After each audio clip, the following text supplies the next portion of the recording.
Sino na? Sino na tayo today? Tingnan ko yung aking schedule. Si Libra, okay? Libra na. Tama ba?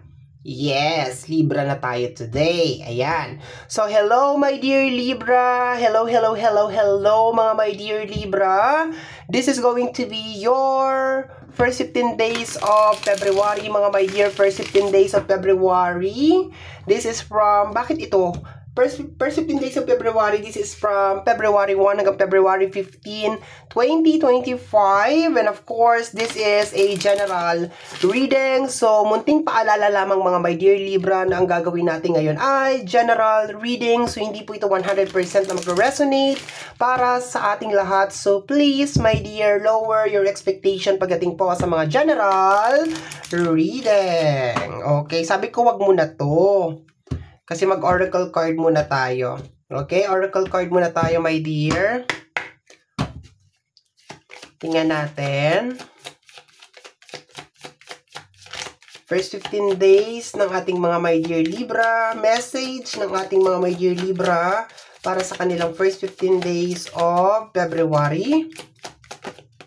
Okay, we have here respect. Respeto. Okay, yan siya, my dear. You have here the energy of respect. Sunod dyan ay ito. Energy ng respect. Kasama ng ating respect card I see. We have here the good news. Okay. So, ang nakukuha ko na energy, my dear, so far is pagsang-ayon. Okay? Parang merong mga good news, my dear, na parang sumasang-ayon sa'yo. Okay? So, I can feel na yung good news na parating sa'yo is more on respeto, nire-respeto yung decision mo, nire-respeto kung ano yung opinion mo. Okay? So, yun na nakukuha ko, my dear. You are receiving respect. Okay? From people around you. Okay? Nakakakuha ka ng mga respeto, mga pag-agree, pag-support, okay? Galing sa mga tao around you, okay? So, maganda to, my dear, pag gumagawa ng mga business transaction, okay? Kasi mapapa-oo mo, my dear, yung iyong mga kliyente, di ba?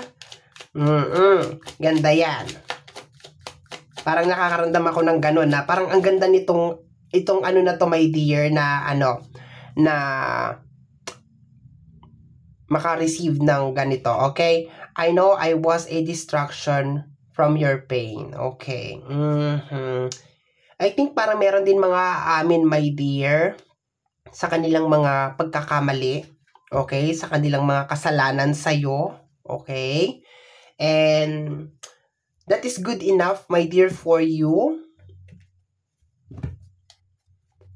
Parang meron ako nakukuha dito na mga tao na lalapit sa'yo, my dear, and sasabihin na, yes, kasalanan ko. Yes, naging distraction lang ako sa kung ano yung pinagdadaanan mo. Naging panggulo lang ako sa buhay mo. Yun ang nakukuha ko, my dear. So, ayan. We have here the energy. If I follow you, I could lose everything. Okay?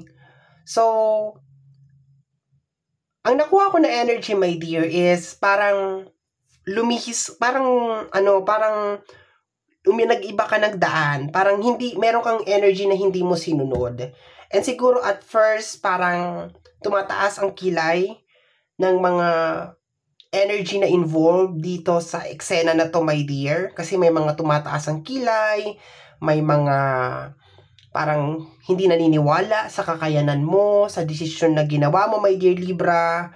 Okay, pero sa first 15 days of February, iba na yung approach sa'yo, my dear Libra. May mga tao, my dear, na parang sumasaludo sa'yo, my dear. Kasi parang nakikita na nila yung resulta ng... Actually, ang nakukuha ko na energy is nakikita nila yung pagbabago sa'yo, my dear. Nakikita nila yung big change sa'yo, my dear. And hindi nila expected yon na kung ano yung desisyon na ginawa mo is magdudulot sa'yo ng malaking pagbabago. Okay? Marami din ang aamin. Hindi ko lang sure, my dear, kung talagang lalapit sa iyo to at aamin, or deep sa puso lang nila, sa isip nila, parang nagigilty sila, pero posibleng both, my dear, na ganun yung nangyayari. Pero nakukuha ko yung energy, my dear, ng pag-amin na parang nagkamali sila sa paghusga sa'yo, my dear, na nagkamali sila sa pagtrato sa'yo, my dear. Okay, yun ang nakukuha ko dyan. Energy ng respect, okay? So, nakaka-receive ka ng mga respeto galing sa mga tao sa paligid mo. Of course, hindi naman lahat ganito, pero ganun yung pinaka vibes or pinaka flow na nakukuha ko based dito sa ating oracle card, my dear, na may mga tao na nare-realize nila na yung desisyon na ginawa mo is actually nakabuti sa'yo at hindi nakasama. Okay? So, let's go na tayo, my dear. Additional message pa tayo para sa'yo, my dear Libra, first 15 days of February, my dear. Tingnan natin. May mga ganun kasi na tao, my dear, habang wala pa sila nakikita na result, hindi mo talaga makukuha yung suporta nila. Pero pag meron na silang nakitang resulta, or pagbabago sa'yo, that's the time na nakukuha mo na yung suporta nila, nakukuha mo na yung respeto nila, okay? Kasi parang may nangyayari na sa'yo, may improvement na, may change na nangyayari, my dear Libra. And parang ganun yung nakukuha ko na energy dito, my dear, so far. Okay, tingnan natin, additional message pa tayo. Tingnan natin, additional message, 8 cards. Para sa additional message or supporting cards. My dear Libra, first 15 days ng February. We have here the energy of the King of Swords. Okay? So, napakagandang card para sa iyo, my dear, because energy of knowledge. Okay? Karunungan, my dear. So, posibleng very creative, my dear, ang nakukuha ko dito sa card na to sa first 15 days of February, kaya din siguro na-recognize nila, my dear, kasi parang ibang aura ni Libra ngayon, iba ang very smart kung magsalita, iba yung datingan, iba yung galawan ni Libra, my dear, sa first 15 days of February, and ito ang nakukuha ko sa energy ng King of Swords, and I think plus factor yon or plus point yon, kaya parang nasusupalpal, my dear, yung iba, lalo na yung mga tao na tumataas ang kilay sa'yo, yung mga walang mga beliefs, mga beliefs na walang tiwala, my dear, sa iyo. Kasi nakikita nila na parang ibang Libra tong ano ko, di ba? Iba tong Libra na kaharap ko ngayon. Okay. So, let's go tayo, my dear. Next is the energy of the Knight of Swords. Okay? Puro sword. Energy mo to. Ang Knight of Swords kasi is very aggressive na energy. Pero nakukuha ko dito kasi nauna si King of Swords, which is energy ng katalinuhan, my dear. Nakukuha ko rin dito na yung pagsasalita mo, my dear, is parang very professional. No? Very, very smart yung datingan.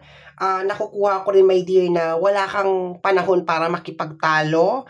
Posibleng sumagot ka or magbigay ka ng opinion mo, pero in a very nice way ang nakukuha ko na pag ano mo, my dear, pagkaka-deliver mo ng sarili mo, na lumalabas, my dear, na energy sa you is very professional, as in very very professional talaga ang nakukuha ko. Kaya sabi ko nga, my dear, napakaganda nito for business, any business transaction. Okay, so let's go tayo, my dear. Maraming mga tao, my dear, ang parang lulunukin nila yung mga sinabi nila sa'yo, especially yung mga hinusgahan ka. Okay? Lulunukin nila yung mga sinabi nila sa'yo. Mag-iiba ang tingin nila sa'yo, my dear, sa first 15 days of February. We have here the Queen of Wands, okay? Si Queen of Wands, unstoppable yung energy niyan, my dear, related sa mga manifestation. Actually, nung na-receive ko ang tarot, nakita ko si Queen of Wands, sabi ko, napakamaldita nitong card na to. Naglabas ng aura sa akin to na napakamaldita niya. Pero at the same time, nung inaral ko pa siya, tiningnan ko pa siya ng maigi, nakuha ko, my dear, na talagang very, lang talaga siya, determinado or pursigido sa pag-abot ng kanyang mga pangarap. Kaya minsan meron mga tao na parang nadadaanan niya na hindi nagugustuhan yung kanyang aura or parang nagmumukha siyang maldita or nagmumukhang maldito. Pero tinitingnan lang kasi nila yung panglabas na energy ni Queen of Wands. Okay, hindi nila na tinitingnan kung bakit siya nagkakaganon, kung bakit ganon yung nilalabas niya na energy. Ang point kasi doon is unstoppable kasi si Queen of Wands pagdating sa mga bagay na gusto niya mangyari sa buhay niya. And yun ang nangyayari sa iyo dito, my dear. Okay, yun ang nakukuha ko dito. Okay, patuloy pa rin ang pangarap, my dear. We have here the energy of the Hierophant, okay? More on spiritual, my dear. Nakukuha ko talaga na maraming usap na mangyayari sa first 15 days, my dear, of February. Pero ano to, hindi siya yung magulo na usap. Mademokrasya siya na usap, my dear, okay? And meron ka ring spiritual awakening, nakukuha ko dito, my dear. Parang ginaguide ka rin kung paano mo papatakbuhin, my dear, ang first 15 days of February. Very, very nice. Sa energy ng Tower, kung nakita mo, lumabas siya na naka-reverse, okay? So, maganda din naman yung energy ng reverse, pero hindi ako nagre-read ng naka-reverse, upright. So, ang nakukuha ko dito, my dear, is nagta-transform ka, my dear. Posibleng nagle-let go ka rin ng mga negative energy. Kung meron mga galit sa puso, kung meron mga blockages, I can feel, my dear, na parang nagle-let go ka dito. Okay? Nakukuha ko rin na parang willing ka rin, my dear, na parang mag-start from something, okay, or from zero, o may ganun ako nakukuha, my dear, na energy. Pero so far, willing ka naman talaga, my dear, na parang, alam mo yon, mag-change over here. Kaya siguro parang naninibago yung mga tao sa'yo kasi hindi ka naman siguro ganon, na talagang tanggap na lang ng tanggap, okay, sa mga bagay-bagay na nangyayari sa paligid mo. Sa energy ng King of Swords at saka ng Tower, matalino ka rin, my dear, or you have this knowledge kung saan yung mga bagay na ikakat mo at yung mga bagay na ipoproceed mo. So, katalinuhan talagang nakukuha ko, my dear, dito sa card na to, sa first 15 days of February mo, my dear. You are very smart, mademokrasya, my dear, ang iyong pagsasalita. May point yung mga sinasabi mo, okay? Very professional ang atake talaga, my dear. Yun ang nakukuha ko. Let's go tayo. Next, last 3 cards tayo, my dear. Last 3 cards. We have here the energy of the Emperor. Okay? Success. Okay? Marami sa inyo, mga my dear, ang pumapasok na sa panibagong mundo or panibagong buhay, my dear. Kaya parang mas madali siguro sa iyo, my dear, na parang mag-let go talaga ng mga bagay na posibleng humihila sa iyo pababa. Kasi nakukuha ko rin dito, my dear, na nakikita may mga ilan-ilan na mga eksena, my dear, sa first 15 days of February na nakikitaan mo na ng resulta yung mga desisyon na ginawa mo, my dear, na posibleng hindi sinuportahan ng mga tao sa paligid mo, my dear. And you can see yung result, my dear, nung mga desisyon na yun. And nagdadala yun, my dear, ng confidence sa'yo, my dear, na parang may napatunayan ka sa sarili mo, my dear Libra, or tama yung desisyon na ginawa mo. And malaki yung factor nun, my dear, kung bakit nagkakaganyan. Yung outlook mo, my dear, sa mundo. Nag-iiba yung outlook mo sa mundo. Very positive lang talaga, and wala kang panahon para sa mga drama, sa mga kaek-ekan or something. Yun na nakukuha ko, my dear. Okay? Kumbaga, kung meron nakikipag-argumento sa'yo, ang sagot mo lang tama ka.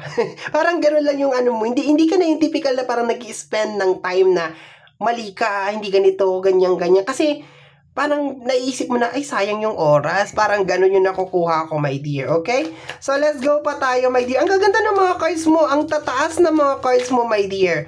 We have here the 7 of Wands. Focus ka talaga, my dear, sa mga dreams mo, sa mga gusto mong mangyari. And gusto mo, my dear, kung ano yung mga bagay na parang nakikitaan mo na ng mga pasibol na dahon or mga, alam mo yun, parang kayo nagtanim ng mga butos, nakikita mo na ngayon, my dear, na parang pasibol na yung mga dahon. Parang gusto mo na lang talaga na na doon na lang talaga mag-focus, my dear, na ibigay kung ano yung mga pangangailangan nung tinanim mo na buto para lumago siya, maging maganda yung kanyang pagtubo, and then eventually mamunga siya. Doon ka lang talaga nakafocus, and very very nice talaga yung energy. You are cutting off negative energy, you are cutting off toxic connection. Okay, ang ganda. Sobrang ganda lang talaga ng energy. And so far, this is, pang ilan na ba to? Hindi ko masabi, my dear, na this is one of the best reading na meron ka so far. Meron ka pa rin ng mga best reading, pero iba yung aura talaga nito, my dear. Kasi parang because of yung mga result na nangyayari sa buhay mo, yung mga magagandang resulta, yung mga nakikita mo na progress, is parang nababago yung mindset mo. Okay, nagiging mas positibo ka na tao, nagiging mas ganado ka.